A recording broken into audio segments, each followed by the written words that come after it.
रामकृष्ण हरी. मंडळी, उपवासांचा आता सिलसिला सुरू झालाय. अर्थातच एकादशी आली आहे, त्यानंतर येणारा श्रावण. पण हा उपवास करताना मन प्रसन्न होतं, पण अनेकदा आपण अशा काही चुका करतो त्यामुळे शरीराला फायद्याऐवजी ना भरपूर त्रास होतो. मुळात आता हा त्रास काय होतो, आपण काय या चुका करतो आणि त्या चुका कशा सुधारायच्यात याचाच हा व्हिडिओ शेवटपर्यंत बघा. नंबर 1 ते म्हणजे अति प्रमाणात चहा किंवा कॉफी पिणं टाळलं पाहिजे.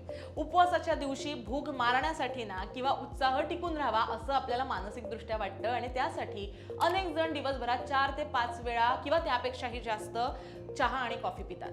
रिकाम्या पोटी चहा किंवा कॉफी प्यायला ना पोटात मध्ये ऍसिड जास्त निर्माण होतं, ऍसिडीचं प्रमाण वाढतं. ऍसिडिटीमुळे छातीत जळजळ, मळमळणं, डोकेदुखी ह्यांचा त्रास सुद्धा मोठ्या प्रमाणात जाणवतो. त्यामुळे अजिबात ह्या 2 गोष्टी तुम्हाला करायच्या नाहीये. दुसरा पर्याय आहे तो म्हणजे अति प्रमाणात तळलेले किंवा असे स्निग्ध पदार्थ जे पचायला खूप जास्त हेवी असतात. आता ते पदार्थ कोणते ते तुम्हाला पुढे सांगते. जी आपण चूक करतो ती म्हणजे साबुदाणा वडा, बटाट्याचे भरपूर तळलेले वेफर्स, भजी, बटाटे वडे यांच्यासारखे अति तेलकट पदार्थ आवडीनं आपण खातो, पण ते टाळले पाहिजेत. हे पदार्थ पचायला जड असतात, पचन संस्थेवर यामुळे ताण येतो, सुस्ती येते, वजन वाढतं, कोलेस्ट्रॉलची पातळी वाढायचा सुद्धा धोका असतो. त्यामुळे ही चूक तुम्हाला अजिबात करायची नाहीये. तिसरं म्हणजे पाण्याचं प्रमाण कमी ठेवणं ही सुद्धा चूक आहे. उपवासाच्या दिवशी अन्न कमी खाल्लं जातं, त्यामुळे त्यासोबत पाणी पिण्याचं प्रमाण सुद्धा आपलं कमी होतं. पण शरीरात पाण्याचं प्रमाण कमी झाल्यामुळे ना डिहायड्रेशन होतं, त्वचा कोरडी पडते, चक्कर येणं, थकवा येणं, कॉन्स्टिपेशन अर्थात बद्धकोष्ठतेचा त्रास होणं असे सगळे प्रॉब्लेम जाणवतात. त्यामुळे भरपूर पाणी प्यायला उपवासाच्या दिवशी अजिबात विसरू नका. जर तुम्ही निर्जला उपवास करत असाल तर त्याला सुद्धा काही पर्याय आहेत, ते तुम्ही शास्त्रशुद्ध पर्याय निवडा आणि नक्की स्वतःच्या शरीराची काळजी घ्या. चौथा पर्याय आहे तो म्हणजे साबुदाणा आणि बटाट्याचा अतिरेक तुम्हाला टाळायचा आहे. उपवासाच्या दिवशी ना आहारामध्ये फक्त साबुदाण्याची खिचडी, साबुदाण्याचे वडे, बटाट्यांच्या वेगवेगळ्या प्रकारच्या भाज्या यांचा आपण समावेश करतो. पण साबुदाणा आणि बटाटा हे दोन्ही पदार्थांमध्ये ना कार्बोहायड्रेट्स खूप जास्त प्रमाणामध्ये असतात आणि फायबर आणि प्रोटीन हे खूप कमी असतात. त्यामुळे काय होतं, रक्तातली तुमची ब्लड शुगर जी आहे ती जी पातळी जी असते ना ती वाढते, नंतर लगेच कमी होऊन जास्त भूक आपल्याला लागायला लागते. त्याच्यामुळे हे जे पदार्थ आहेत ते तुम्ही टाळले पाहिजेत. मग कोणते पदार्थ खायचे त्याचा सुद्धा आम्ही व्हिडिओ बनवलाय, तो सुद्धा पाहायला विसरू नका. पुढचा महत्त्वाचा मुद्दा आहे तो म्हणजे साबुदाण्याचा आपण इतका अतिरेक करतो की शिंगाडा, वरई, राजगिरा यासारख्या पौष्टिक पर्यायांकडे सपशेल दुर्लक्ष करतो. उपवासाला चालणारे पौष्टिक आणि फायबर युक्त धान्य पीठ न वापरता फक्त चटपटीत पदार्थांवर आपण भर देतो, जे केलं नाही पाहिजे.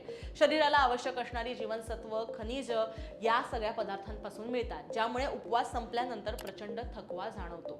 त्यामुळे तुम्हाला हे जे सगळे आपले पदार्थ आहेत जसं की शिंगाड्याचं पीठ आहे, वरई आहे किंवा कंदमुळं जी आहेत ना त्यांचा तुम्ही समावेश करा, जे सकस आहेत, शरीराला परिपूर्ण आहेत आणि त्यामुळे शरीराला अपाय सुद्धा होत नाही. पुढचा पर्याय आहे तो म्हणजे जास्त वेळ पूर्णपणे उपाशी राहणं हे टाळलं पाहिजे. कोणी टाळलं पाहिजे? ज्या लोकांच्या गोळ्या चालू आहेत, बीपी, शुगर याच्या गोळ्या चालू आहेत ना, तर उपवास आहे म्हणून सकाळी उठल्यापासून ते थेट संध्याकाळपर्यंत किंवा रात्रीपर्यंत काहीही न खाता अजिबात बसू नका. जास्त वेळ जर तुम्ही उपाशी राहिलात तर तुमच्या रक्तातली साखर जी आहे ती खूप खाली जाते आणि मग तुम्हाला हायपोग्लायसेमिया होतो, चक्कर येते, हातपाय कापायला लागतात, चिडचिडेपणा जाणवतो, प्रचंड अशक्तपणा जाणवतो. त्यामुळे ज्यांच्या बीपी, शुगर, कोलेस्ट्रॉल किंवा इतर कोणत्याही गोळ्या चालू आहेत त्यांनी स्वतःच्या तब्येतीची सुद्धा काळजी घ्या. देवानी अजिबात असं सांगितलेलं नाहीये की तुम्ही स्वतःची काळजी न घेता माझ्यासाठी काहीतरी करा.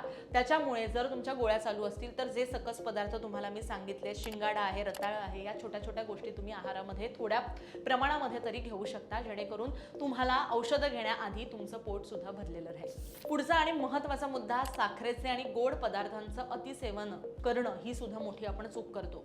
उपवासाच्या नावाखाली ना आपण रताळ्याचा शिरा, साबुदाण्याची खीर, पेरी, खव्याचे पेढे, बर्फी, गोड लस्सी हे खूप जास्त खातो, ज्यामध्ये अति प्रमाणात साखर असते. जास्त साखरेमुळे शरीरात कॅलरीज तर वाढतात, वजन यामुळे वाढू शकतं, पण सगळ्यात महत्त्वाचं आळस आणि सुस्ती सुद्धा येऊ शकते. त्यामुळे प्रमाणात खा. पुढचा महत्त्वाचा मुद्दा, उपवासाच्या पॅक केलेल्या अन्नावरती अवलंबून राहू नका. बाजारामध्ये मिळणाऱ्यांना उपवासाचे पॅकेज फूड जे आहेत जसे वेफर्स, नमकीन, चिवडा, रेडी टू ईट पदार्थ हे खाणं तुम्ही जरा कमी करा. या पॅक केलेल्या पदार्थांमध्ये ना प्रिझर्वेटिव्ह असतात, ज्यामध्ये भरपूर प्रमाणामध्ये मीठ असतं किंवा निकृष्ट दर्जाचं तेल सुद्धा वापरलं जातं, जे दीर्घकाळासाठी आरोग्याला अत्यंत हानिकारक मानलं जातं. त्याच्यामुळे कृपा करून हे अजिबात करू नका. पुढची महत्त्वाची टीप म्हणजे आहारामध्ये फायबर, तंतुमय पदार्थ, फळांची कमतरता आपण मोठ्या प्रमाणात करतो. उपवासाच्या दिवशी ताजी फळं, काकडी, दही, ताक यांच्यासारख्या हलक्या पदार्थांचा तरी समावेश तुम्ही केला पाहिजे. आहारातून फायबर गायब झालं तर पचनक्रिया मंदावते. दुसऱ्या दिवशी पोट साफ न होण्याची अर्थात बद्धकोष्ठतेचा त्रास जो आहे तो मोठ्या प्रमाणात जाणवतो. शेवटची आणि महत्त्वाची चूक ती म्हणजे उपवास झाला की आपण तो सोडल्यानंतर अति प्रमाणात खातो पण आपल्याला खूप जास्त भूक लागते. पण ही चूक आहे. दिवसभर उपाशी राहिल्यानंतर संध्याकाळी किंवा रात्री उपवास सोडताना एकदम खूप जड, तिखट, तेलकट असं जेवण टाळलं पाहिजे. दिवसभर विश्रांती घेतलेल्या पचन संस्थेवर त्यामुळे मोठ्या प्रमाणात ताण येतो.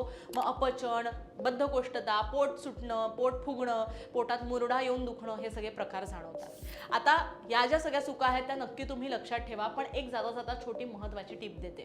तर उपवास नेहमी ना लघु आहार म्हणजे हलका आहार या उपवासाच्या दिवशी तुम्ही घेतला पाहिजे जर तुम्ही खात असाल तर. जसं की ताजी फळं, ताक, राजगिरा, भरपूर पाणी पिऊन तो केला पाहिजे जेणेकरून शरीराला ऊर्जा सुद्धा मिळते आणि आरोग्य सुद्धा तुमचं उत्तम राहतं. तर मंडळी आता येणारे जे काही उपवास आहेत, व्रतवैकल्य आहे ती एन्जॉय करा. धार्मिक महत्त्व त्याचं जे आहे, त्याची पावित्र्यता जी आहे ती नक्की तुम्ही टिकवून ठेवा. पण शरीराला झेपेल तरच सगळ्या गोष्टी करा. शरीर सुद्धा एक मंदिर आहे. शरीराला सुद्धा मंदिराप्रमाणेच ट्रीट केलं पाहिजे. आणि देव कधीच असं बोलत नाही की तुम्ही स्वतःला त्रास द्या पण माझ्यासाठी काहीतरी करा. त्यामुळे तुमच्या शरीरावर सुद्धा प्रेम करा. झेपत असेल तरच उपवास करा किंवा उपवासाला जमलं तर थोडंफार तरी जे हलकं अन्न आहे ते तुम्ही घेऊ शकता. बाकी हा व्हिडिओ कसा वाटला मला नक्की सांगा. सांगितलेल्या चुका अजिबात रिपीट करू नका आणि आमच्यावर असंच प्रेम करत राहा.